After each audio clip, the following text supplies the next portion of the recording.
Katie Brooks stood at the entrance of the Galactic Academy of Strategic Sciences, looking up at the massive crystal towers that seemed to reach into the purple sky of Vexaria Prime. She had never seen anything like it. The buildings looked like they were made of living light, changing colors as the twin suns moved across the sky. She checked her datapad one more time. Room 847, Advanced Tactical Theory, Professor Velkoth 9 Rings. Her stomach felt tight with nerves. She was the first human ever allowed inside these halls, but the word allowed came with many rules. Remember, Katie, she whispered to herself, repeating what Director Adams had told her before she left Earth. You are here to observe only. Watch, listen, learn. Do not speak unless asked a direct question. Do not offer opinions. Do not participate in any activities. Katie walked through halls filled with students from 12 different alien species. Some looked almost human, but with strange colored skin or extra arms. Others were so different, she could barely understand how they moved. A few looked like walking crystals that made musical sounds when they walked. All of them stared at her as she passed. She found room 847 and stepped inside. The classroom was huge, with seats arranged in a circle around a central area where three-dimensional images could appear in the air. About 30 students were already seated, talking in various languages that her translator earpiece turned into English. Katie found an empty seat near the back and sat down quietly. The conversations around her slowly stopped as more students noticed her presence. She could feel their eyes on her and tried to look confident even though her hands were shaking. A tall figure entered the room. Professor Velkoth 9 Rings was a Zephyrian standing nearly 8 feet tall with blue-gray skin and 9 silver rings floating around his head in slow circles. His eyes were completely black, and when he spoke, his voice sounded like wind through metal. Students, he began, today we begin our study of advanced tactical theory, but first I must address the unusual presence in our classroom. His black eyes found Katie. The human observer will remain silent during all discussions. She is here to learn about superior galactic thinking, not to contribute her primitive ideas. Katie felt her cheeks burn red, but she kept quiet. Several students turned to look at her with what seemed like pity or amusement. Professor Velkoth activated the holographic display in the center of the room. A complex star map appeared, showing a solar system with multiple planets and space stations. Today we examine the siege of Corvain Beta, he announced. This fortress world has remained unconquered for over 300 years. Every major military academy in the galaxy has attempted to devise a successful strategy. All have failed. The display zoomed in to show a heavily fortified planet surrounded by defensive satellites and patrol fleets. Professor Velkoth began, explaining the various attempts that had been made over the centuries. Each one followed the same basic pattern: mass assault, siege warfare, or technology-based solutions. Katie found herself studying the display with growing interest. She could see the defensive patterns, the supply lines, the communication networks. But she also saw something else, something the professor and student seemed to be missing completely. A tall, elegant student with golden skin raised 4 arms. Professor, has anyone attempted a systematic deconstruction of their power grid? Yes, Prince Dex, the professor replied. The hegemony tried that approach 60 years ago. The defenders simply switched to backup systems. A student who looked like she was made of black metal spoke next. What about biological warfare, Professor? Against Corvain defense systems, Commander Zara, their medical technology is too advanced. The discussion continued for an hour. Every suggestion followed. The same thinking patterns: direct assault, technology solutions, or resource attacks. Katie watched and listened, her mind working through possibilities that no one seemed to consider. Finally, Professor Velkoth turned to the class with what might have been a smile on his alien features. This is why Corvain Beta remains unconquered. Superior galactic minds have exhausted all logical possibilities. The fortress is simply too well designed. Katie's hand shot up before she could stop herself. The room went completely silent. Professor Velkoth's rings began spinning faster around his head, which she had learned was a sign of anger. The human observer was instructed to remain silent. He said coldly, "I know, Professor, but what if we're thinking about this all wrong?" Katie said, her voice stronger than she felt. "Explain," Prince Dex said suddenly, leaning forward with interest. Professor Velkoth's rings spun even faster, but he gestured for Katie to continue. Katie stood up, her heart pounding. "Everyone keeps trying to break the fortress, or destroy their technology. But what if we don't attack the fortress at all?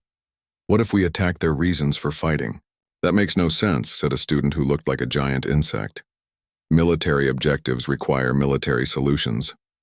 "Not always," Katie replied, warming to her topic despite the hostile stares. "On Earth, we have something called psychological warfare. Instead of breaking their walls, you break their will to fight." She walked toward the holographic display, surprised that her legs were working. "Look at their communication patterns. See how they coordinate everything through a central command structure? That tells us they value order and hierarchy. Their supply ships follow exact schedules. That tells us they value predictability." Commander Zara's metal features showed interest. "Continue." "So we use those values against them," Katie explained. "We don't attack them directly. We make them think their own leaders are betraying them. We send false supply ships that arrive early or late, breaking their schedules. We broadcast fake communications that make different sections of their defense think they're receiving contradictory orders." The room was completely quiet now. Even Professor Velkoth had stopped his angry ring spinning. Within a few weeks, they'll be so confused and suspicious of each other that their entire command structure will collapse. Then you don't need to break their walls. You just knock on the door and ask them to surrender. Prince Dex was nodding, slowly. "Fascinating. Instead of fighting their strengths, you turn their strengths into weaknesses." "That's barbaric," the insect student hissed. "Honorable warfare doesn't involve deception." "War isn't supposed to be honorable," Katie replied. "It's supposed to end as quickly as possible with as few deaths as possible." Professor Velkoth stared at her for a long moment. Finally, he spoke. "We will test this theory in simulation." Class dismissed. As students filed out, Katie heard whispered conversations in dozens of languages. Some sounded angry, others curious. Prince Dex and Commander Zara stopped beside her desk. "That was either brilliant or insane," Prince Dex said with what looked like a smile. "On my world," Commander Zara added, "we would call such thinking innovative." Katie gathered her things, wondering what she had just started. She had been told to observe only, but something told her that her days of quiet observation were over. 3 days later, Katie sat in the same classroom watching the results of her simulation play out on the holographic display. The virtual Corvain Beta Fortress was in complete chaos. Defense ships were firing on each other, thinking they were enemy infiltrators. Supply lines had stopped completely because no one trusted the delivery schedules anymore. The command center was sending contradictory orders every few minutes.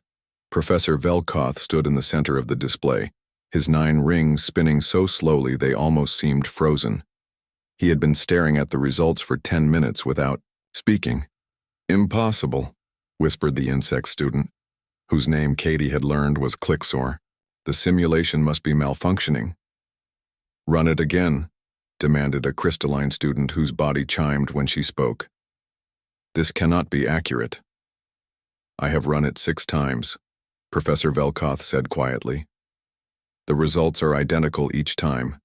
The human strategy achieves complete victory in 72 hours with 0 attacking casualties and minimal defender deaths." Katie tried to keep her expression neutral, but inside she felt a mix of pride and worry. She had proven her point, but the looks she was getting from half the class were not friendly. Prince Dex raised his hand. "Professor, how many of our traditional strategies have ever achieved victory with 0 attacking casualties?" "None," the professor admitted.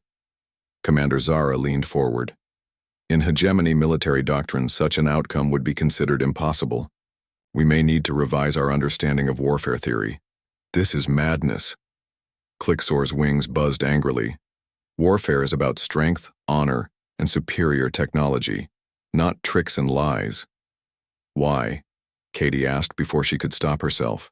Who decided that war has to follow rules that make it last longer and kill more people? The classroom erupted in argument. Half the students were shouting at Katie in various languages while the other half seemed to be defending her ideas. Professor Velkoth let the chaos continue for several minutes before raising his hand for silence. Enough, he said. The simulation results speak for themselves. Miss Brooks, you will remain after class. When the other students filed out, Katie noticed that Prince Dex and Commander Zara lingered near the door, apparently having their own quiet discussion. Clicksor and several others left while making angry sounds that her translator couldn't interpret. Professor Velkoth waited until they were alone before speaking. You were instructed to observe only. I know, Professor. I'm sorry. Do not apologize. For being correct, he said, surprising her. Your strategy is brilliant. It is also dangerous. Katie frowned. Dangerous how? Because it works. Professor Velkoth began pacing around the holographic display which still showed the conquered fortress. For 3,000 years, galactic warfare has followed established principles: honor in combat, technological superiority, strategic, resource control. Your human approach ignores all of these principles. Is that bad? It is revolutionary, the professor said. And revolution makes people uncomfortable. Some of your classmates will go home and tell their governments what they learned here today. Some governments will not be pleased to learn that humans think about war so differently. Katie felt a chill run down her spine. Are you going to report me? Professor Velkoth stopped pacing and looked at her with his solid black eyes. I am going to do something far more dangerous. I am going to study your methods, human military, history, your famous battles, your strategic innovations. If your species has developed truly superior warfare concepts, the galaxy needs to understand them. He deactivated the holographic display and gathered his materials. Continue attending classes, Miss Brooks, but be very careful about what you say and who you say it to. You have started something that cannot be stopped. After he left, Katie sat alone in the empty classroom for a long time, thinking about what he had said. She had come here to learn about galactic civilization, not to change it. But apparently that's exactly what she was doing. Her data pad chimed with a message. It was from Dr. Elena Martinez, the human xenopsychologist who was supposed to be monitoring her progress from Earth. Katie received disturbing reports about classroom disruptions. You were specifically instructed to maintain low profile. Please explain immediately what happened during tactical theory class. Katie stared at the message for several minutes before typing back. Just answered a question about military strategy. Nothing serious. She didn't mention that her answer had apparently challenged 3,000 years of galactic military thinking. Then, next day, Katie arrived at class to find the seating arrangement had changed. Instead of sitting randomly, the students had clearly divided into two groups. On one side sat Clicksor, and about half the class, all pointedly ignoring her presence. On the other side, Prince Dex had saved her a seat next to Commander Zara, and several other students she didn't know well yet. Join us, Prince Dex said with a grin. We have been discussing your fascinating approach to problem solving. Katie sat down nervously. What kind of discussing? The productive kind, said Commander Zara. In hegemony military academies, we study efficiency above all else. Your human methods are extremely efficient. A new voice spoke up. I am Lux, said a student who appeared to be made of moving light patterns. Etherean physicist, your psychological warfare concepts could apply to scientific research as well. Very interesting. And I am Chief Corvin, rumbled a massive bear-like creature. Warrior scholar from the outer territories. Your strategies remind me of old hunting techniques my people used before we joined galactic civilization. Katie looked around at her new companions. You're not bothered by the unconventional nature of human tactics? Prince Dex laughed. Miss Brooks, I am the third son of the Altarian royal house. Do you know how third sons traditionally gain power? No. Through unconventional tactics, he said with a wink. Professor Velkoth entered the classroom and immediately noticed the new seating arrangement. His rings began a slow, thoughtful rotation as he looked from one group to the other. It appears our class has developed philosophical differences, he observed. Very well. Today we will examine another historical military puzzle. The defense of Xerion Prime. The holographic display activated, showing another seemingly impregnable fortress system. But this time, when Professor Velkoth asked for solutions, the class began suggesting conventional approaches while the other half started thinking like Katie. What about cutting their supply lines? Suggested one of Clicksor's allies. Why attack supplies when you could convince them their supplies are poisoned? Countered Chief Corvin. Standard siege tactics would work eventually, insisted a Crystal student.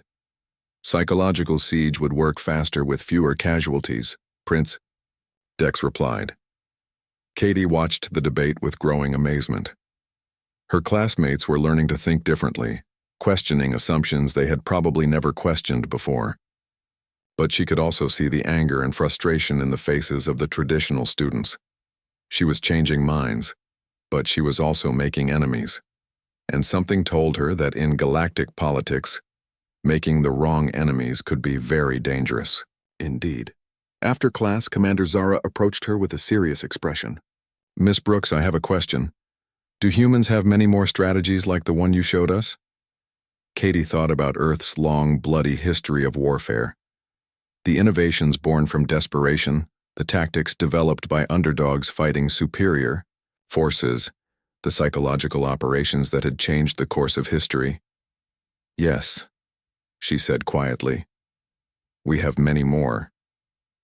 Commander Zara nodded slowly. I thought so. You may want to be very careful about how many you reveal. Some knowledge is dangerous to possess. As Katie walked back to her dormitory, she wondered if coming to the Galactic Academy had been a mistake.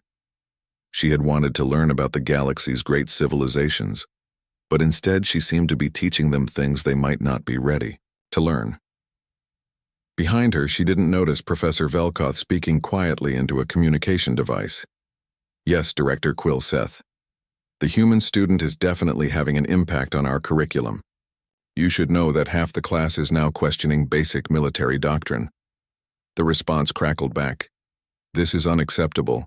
We cannot allow one primitive human to disrupt thousands of years of established strategic thinking. Professor Velkoth looked thoughtful. With respect, Director, I'm not sure we can stop it. The ideas have already begun to spread. Katie was eating lunch in the academy cafeteria when another human sat down across from her. She looked up in surprise. She hadn't seen another human since arriving at the academy 3 weeks ago. Jake Sullivan, the young man said, extending his hand. Engineering exchange program. I heard about what you did in tactical theory class. Katie shook his hand carefully. Good things or bad things? Both, Jake grinned. Depends who you ask. Mind if I join you? Being the only humans here. It's pretty lonely. Please, Katie said, gesturing to the seat. I didn't know there were other human students here. 6 of us total, Jake explained, unwrapping what looked like a sandwich made of blue bread. All exchange students, all told to keep quiet and observe only. Though from what I hear, you haven't been following that rule too well. Katie felt her cheeks redden. I just answered a question. I didn't mean to cause trouble.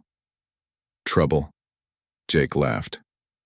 Katie, you've got half the academy talking about human military theory. My engineering professors are asking me questions about human technological development that I can't answer. Something about unconventional problem-solving approaches. Before Katie could respond, Prince Dex appeared at their table with his lunch tray. May I join you? I have been hoping to continue our discussion about human tactical innovations. Of course, Katie said, though she noticed several students at nearby tables turning to stare. Prince Dex sat down and immediately turned to Jake. You are also human, yes? Tell me, do all your people think as creatively as Miss Brooks? Jake looked confused. I'm not sure what you mean. Show him, Katie suggested. Give him an engineering problem. Prince Dex activated a small holographic projector on his wrist. A complex mechanical device appeared in the air between them. This is a standard galactic power coupling. Very efficient, but it requires expensive quantum crystals. Our engineers have been trying to reduce costs for decades. Jake studied the hologram for a few minutes, rotating it to see different angles. Why not just reverse the polarity flow and use a feedback loop instead of the crystals? Prince Dex stared at him. That would be incredibly dangerous. Only if you don't add proper safety buffers, Jake said casually. We do it all the time on Earth. Cheaper, easier to maintain, and actually more efficient in most situations. You would risk catastrophic failure for slight improvements? We would test it thoroughly first, Jake corrected. But yeah, sometimes you have to take calculated risks to make real progress. Prince Dex looked from Jake to Katie with growing amazement. Fascinating. Both of you immediately questioned the fundamental assumptions of problems that have challenged our best minds for years. Commander Zara appeared at their table. May I sit?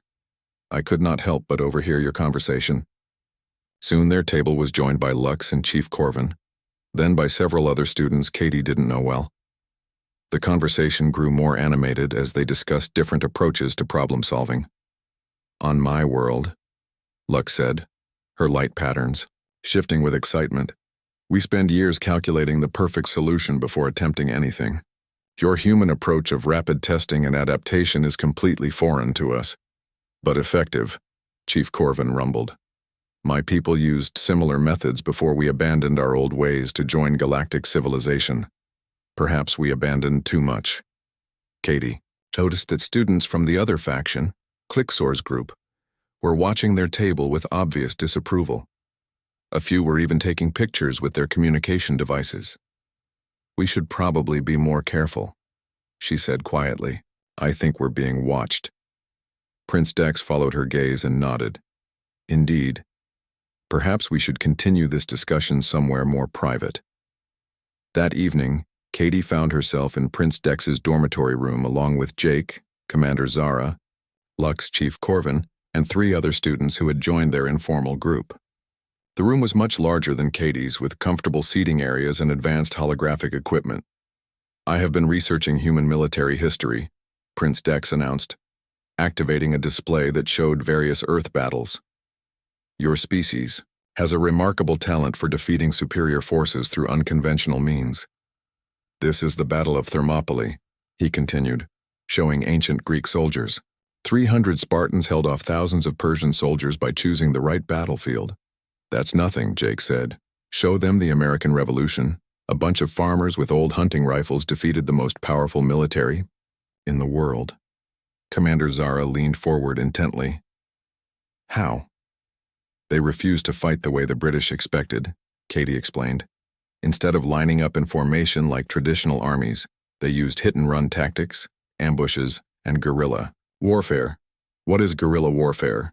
Chief Corvin asked. Katie and Jake spent the next hour explaining various unconventional military strategies from Earth's history.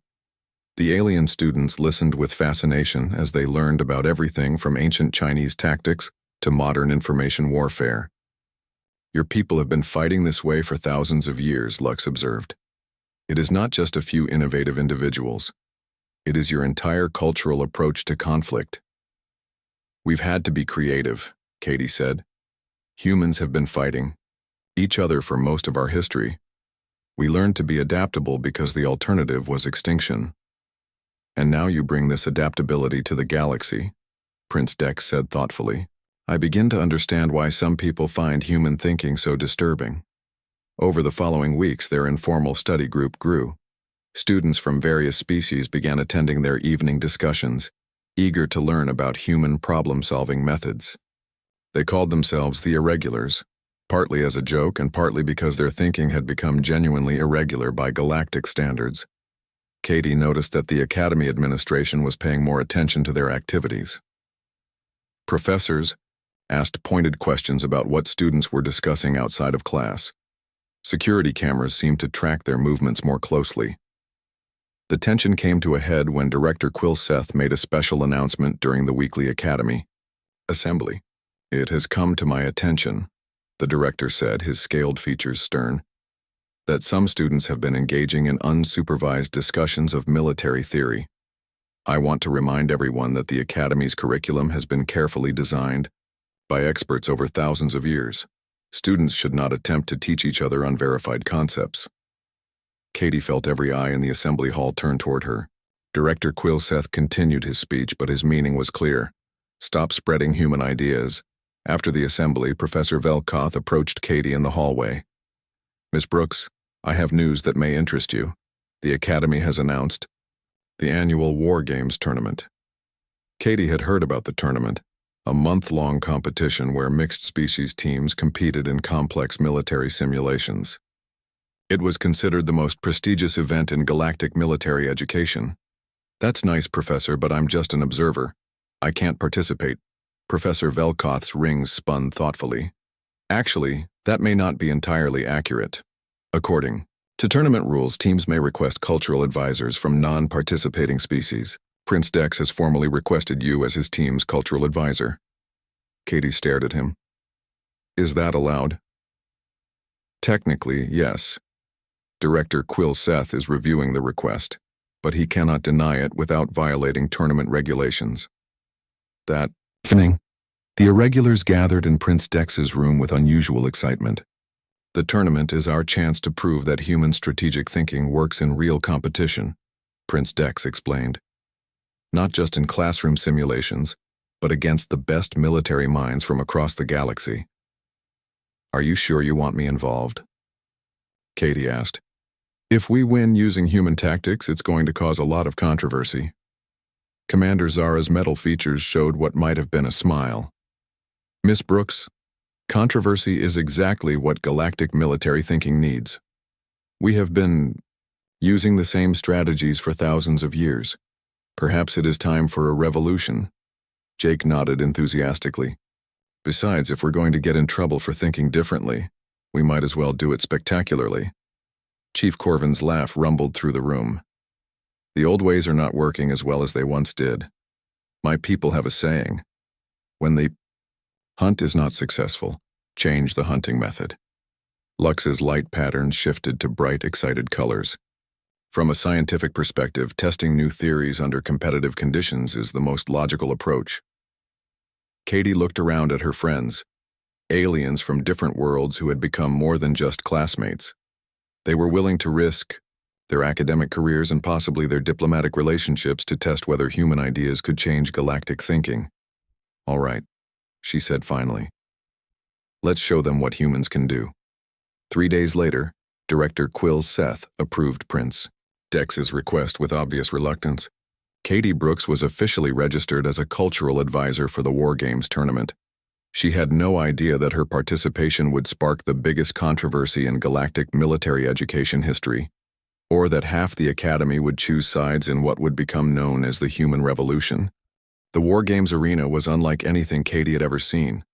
The massive chamber could simulate entire star systems, complete with planets, space stations, and fleets of ships. 12 teams of students from across the galaxy prepared for what would be the most watched military exercise in Academy history. Katie stood with her team, officially known as the Irregulars, watching other teams make their preparations. Each team had 6 members from different species, representing traditional galactic military thinking. Her team was different. Prince Dex had specifically chosen students who had attended their underground study sessions. Remember, Katie said, quietly to her teammates, everyone expects us to lose quickly. Use that. Let them think we're confused and disorganized. Commander Zara checked her equipment with mechanical precision. In hegemony doctrine, appearing weak before revealing strength is considered dishonorable deception. In human doctrine, it's called strategy, Katie replied with a grin. Their first opponent was Team Alpha, led by Clicksor and composed entirely of traditional military academy graduates. As the simulation began, Katie watched their opponents deploy in a textbook galactic assault formation. They're going to try to overwhelm us with superior firepower, Chief Corvin observed. Perfect, Katie said. Lux, can you create false energy readings that make our ships look damaged? Easily, the Etherean physicist replied, her light patterns shifting as she worked. Prince Dex, start retreating immediately. Make it look panicked and disorganized. Retreat without fighting? Prince Dex looked uncomfortable. My royal training says this is cowardice. Your royal training is wrong, Katie said firmly. Trust me. What followed was unlike any War Games battle in Academy history. Instead of engaging in direct combat, the irregulars appeared to flee in confusion. Team Alpha pursued eagerly, thinking they had achieved easy victory, but Katie's retreat was carefully planned. She led Team Alpha through an asteroid field where their larger ships couldn't maneuver effectively. She used false communications to make them think the irregulars were calling for help from non-existent reinforcements. She even had Lux create fake debris to suggest that some irregular ships had been destroyed. They're getting overconfident, Commander Zara reported. Their formation is becoming sloppy. Good. Now we spring the trap. The irregulars suddenly stopped retreating and executed a maneuver that no galactic fleet had ever attempted. Instead of fighting ship to ship, they used the asteroids themselves as weapons, nudging them into collision courses with Alpha's larger vessels. They broadcast false surrender messages that confused Alpha's communications, then attacked from unexpected angles while their opponents were trying to respond to the surrender. Team Alpha was eliminated in less than 10 minutes, never having landed a single effective shot. The Academy viewing hall erupted in shocked conversation. In the judges' booth, Director Quill Seth sat in stunned silence as professors argued about whether the irregulars had violated any rules. Technically legal, Professor Velkoth announced after reviewing the battle records. Unconventional, but within regulations. Their second opponent, Team Beta, had watched the first battle and prepared differently. They approached with caution, maintaining defensive formations and trying to force the irregulars into direct combat. Katie smiled. They learned from Alpha's mistake, but they're still thinking like galactic commanders. Jake, remember what we discussed about the American Civil War? Jake nodded. Divide and conquer. This time, the irregulars split into smaller groups and attacked from multiple directions simultaneously. But instead of trying to destroy Beta's ships, they focused on disrupting communication between team members. They jammed signals, created false orders, and used psychological tactics to make Beta's commanders second-guess each other. Beta leader to Beta 3, why are you breaking formation? Came over the intercepted communications. Beta 3 to Beta, leader, I'm following your orders to attack the left flank. I gave no such orders. Within an hour, Team Beta was fighting itself while the irregulars picked off isolated ships one by one. The viewing hall was no longer just shocked. It was divided. Half the audience was cheering for the irregulars' innovative tactics while the other half was calling their methods dishonorable and dangerous. This is not warfare, Clicksword declared loudly to anyone who would listen. This is chaos and deception. This is evolution, countered a student from Prince Dex's Royal Academy. Perhaps our old methods need updating. As the irregulars advanced, through the tournament brackets, their reputation grew. Other teams began studying their tactics and trying to adapt. Some succeeded partially, but none could fully adopt the human way of thinking that made Katie's strategies work. By the semifinal round, the irregulars faced Team Gamma, which had spent days preparing specifically for unconventional tactics. Gamma's leader was a brilliant crystalline strategist named Shard of Dawn, who had developed counter-strategies for every human tactic the irregulars had used so far. They know our methods now, Prince Dex said as they studied Gamma's defensive preparations. They're ready for our psychological warfare. Then we don't use psychological warfare, Katie replied. We use something else entirely. What else is there? Commander Zara asked. Katie grinned. Economic warfare. The semi-final battle lasted 6 hours, longer than any previous War Games match. Instead of attacking Gamma's military forces, the Sudai irregulars attacked their supply lines, their manufacturing capabilities, and their resource distribution networks. They didn't try to destroy Gamma's ships. They made it impossible for Gamma to fuel, repair, or resupply them. This is absurd, Shard of Dawn broadcast on open channels. We have superior firepower. We should be winning. Superior firepower. Doesn't matter if you can't afford to use it, Katie replied calmly. Team Gamma found themselves with powerful ships that couldn't move. advanced weapons that couldn't fire, and brilliant strategies they couldn't implement because they lacked the resources to execute them. They surrendered not because they were defeated in battle, but because continuing to fight would bankrupt their entire civilization in the simulation. The Academy viewing hall was in complete chaos now. Students were shouting at each other in dozens of languages. Professors were demanding emergency meetings. Director Quill Seth was frantically communicating with officials from various galactic governments. "This is not how civilized species conduct warfare," one professor shouted. "Maybe that's why civilized species keep losing wars," another professor replied. The final match was set, the Irregulars versus Team Omega, led by General Vex Prime from the prestigious Galactic Military Institute. Vex Prime was a legend, a veteran of actual interstellar conflicts who had never lost a battle in 30 years of service. "Young fools," General Vex Prime announced before the final battle. "I have studied your primitive human tactics. They work against students who are unprepared for such barbarism. They will not work against a real military commander." Katie studied her opponent carefully. General Vex Prime was everything she was not: experienced, traditional, confident in the superiority of established galactic military doctrine.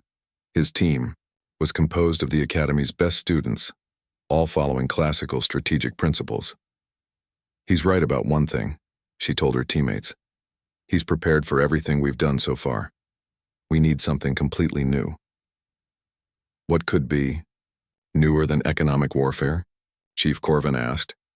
Katie was quiet for a long moment, thinking about human history and all the ways her species had found to end conflicts without endless bloodshed.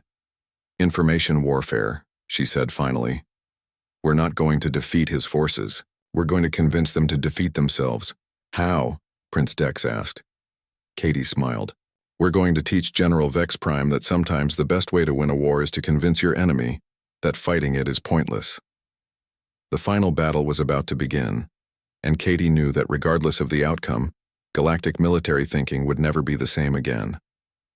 Half the Academy had already chosen sides, and the galaxy itself was watching to see whether human strategic concepts could challenge thousands of years of established tradition.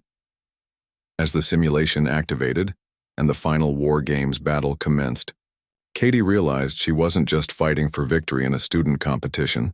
She was fighting for the right of human ideas to exist in a galaxy that might not be ready for them. But ready or not, the revolution had already begun. The final battle began at dawn on Vexaria Prime, with representatives from 12 galactic governments watching from the Academy's viewing galleries.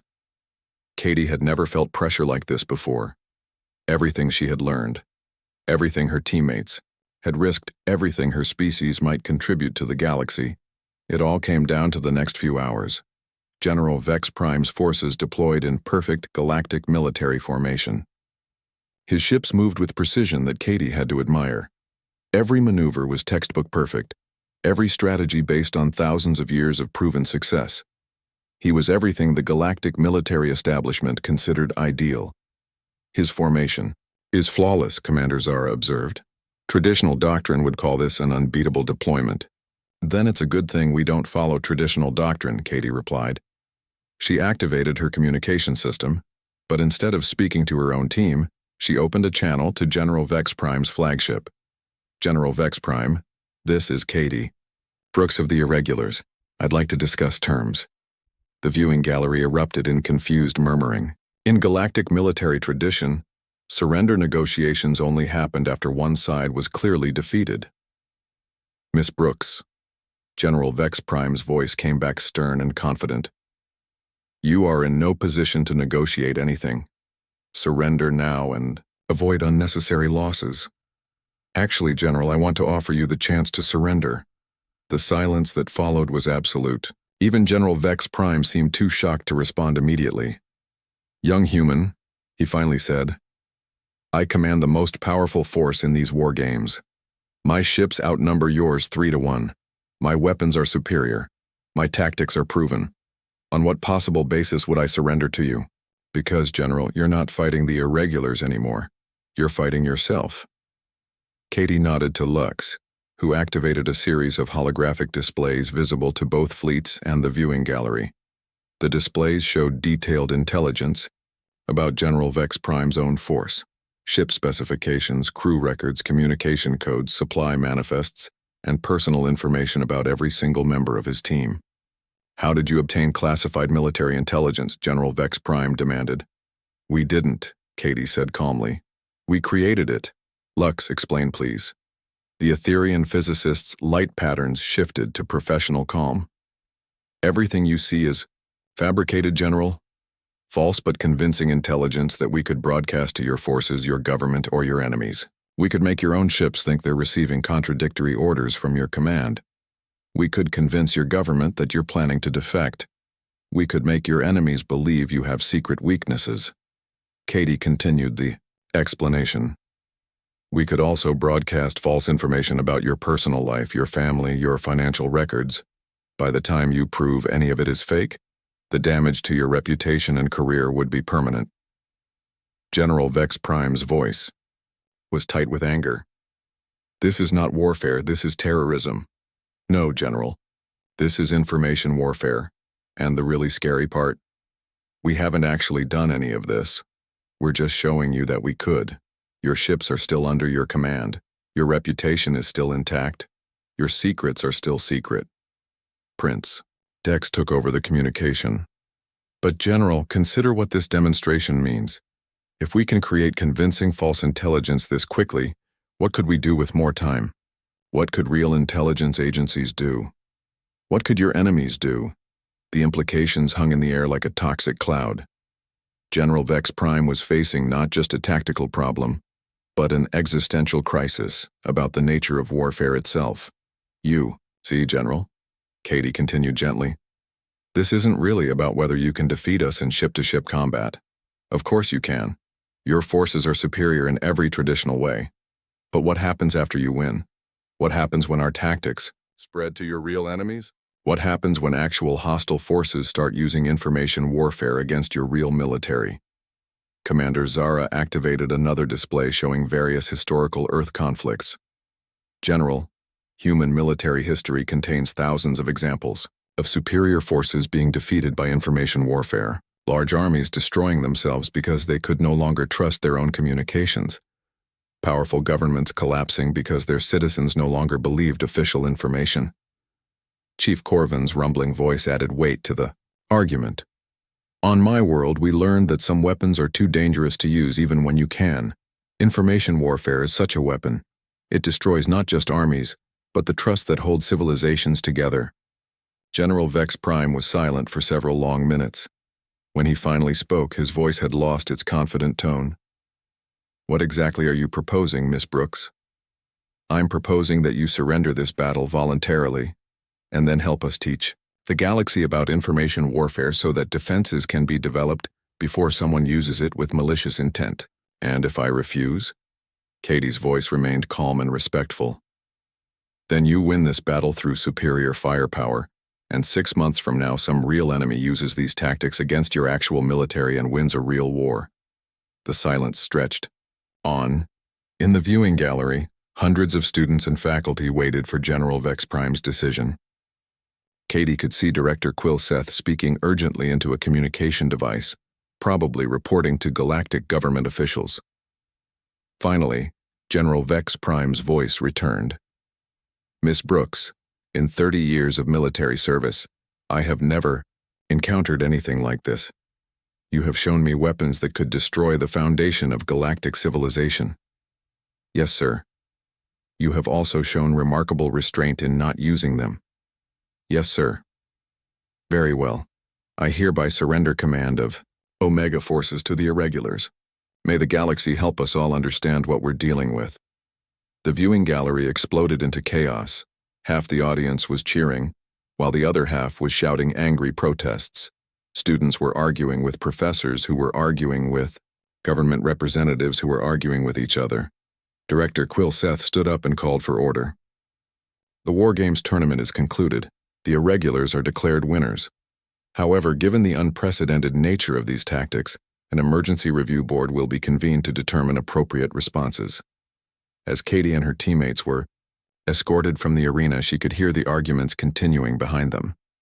Some voices called for her immediate expulsion and the banning of all human students. Others demanded that information warfare be studied and defenses developed immediately.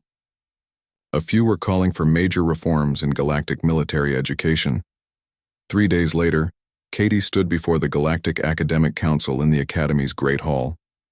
Representatives from all 12 major galactic civilizations sat in judgment. Director Quilseth read formal charges of disrupting established military doctrine and introducing dangerous concepts to galactic military education. But when Katie was asked to respond, she wasn't alone. Prince Dex stood with her, along with Commanders Zara, Lux, Chief Corvin, Jake, and nearly 50 other students from various species who had joined the irregulars during the tournament. Honored Council, Prince Dex began, we stand here not to defend Miss Brooks, but to defend the principle that good ideas should not be suppressed simply because they challenge tradition. Commander Zara stepped forward. The hegemony has built its power on superior technology and tactics. If human strategic thinking can improve our capabilities, we would be fools to reject it. Lux's light patterns shifted to formal presentation mode. From a scientific perspective, human problem-solving methods represent genuine innovation. Innovation that could benefit all galactic civilizations. One by one, Katie's teammates and supporters spoke. Students from proud military academies argued that their education had been improved by exposure to human thinking. Future officers from various species testified that they wanted to learn these new approaches to protect their civilizations. Finally, Katie herself was allowed to speak. Honored Council, I came here to learn about your great civilizations. I never intended to change anything, but I've learned that sometimes the most valuable thing an outsider can offer is a different perspective. She looked around the Great Hall, meeting the eyes of council members, fellow students, and professors. You can ban me from the academy. You can forbid humans from participating in galactic military education. But you can't unthink the thoughts that have already been thought. Half the students here have already learned to question basic assumptions about warfare and problem solving. That change has happened, and it can't be undone. The question isn't whether human ideas will spread, she continued. The question is whether you want them to spread in a controlled educational environment where defenses can be developed, or whether you want them to spread in secret until someone uses them against you. The council deliberated for 6 hours. When they returned, the chamber was packed with students, faculty, and government representatives. The Galactic Academic Council, announced the chief representative, has reached a decision. Miss Katie Brooks will be granted full student status, not as an observer, but as humanity's first official representative to galactic academic institutions. The hall erupted in mixed cheers and protests. Furthermore, the representative continued, a new Department of